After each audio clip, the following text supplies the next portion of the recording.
ിലേക്ക് പോകുന്ന ആളുകളെ പറ്റി പറയുന്ന ഹദീസില് ദുനിയാവിൽ എന്തെല്ലാം താല്പര്യങ്ങളാണ് സ്വർഗത്തിൽ പോകുന്നവര് വേണ്ടാന്ന് വെച്ചത്, എന്തെല്ലാം ആഗ്രഹങ്ങളാണ് വേണ്ടാന്ന് വെച്ചത്. ആ ആഗ്രഹങ്ങളെ പറ്റിയൊക്കെയാണ് അല്ലാഹു തആല ഒറ്റ വാക്കിൽ പറഞ്ഞത്, വനഹൻ നഫ്സ അനിൽ ഹവാ.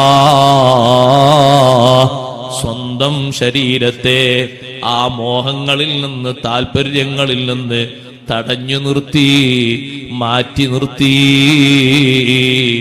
ഇവിടെ ആരെങ്കിലും എന്തെങ്കിലും പറയുമോന്ന് കരുതിയിട്ടല്ല, ആരെങ്കിലും എന്തെങ്കിലും ചെയ്യുമോന്ന് കരുതിയിട്ടല്ല, പടച്ച റബ്ബിന്റെ ഹളറത്തിൽ ജയിക്കാനാണ്,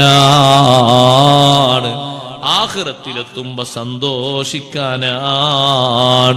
സുബ്ഹാനല്ലാഹ്. വിചാരണയില്ലാതെ സ്വർഗത്തിലേക്ക് കൊണ്ടുപോകുന്ന ആളുകളെ പറ്റി പറഞ്ഞപ്പോ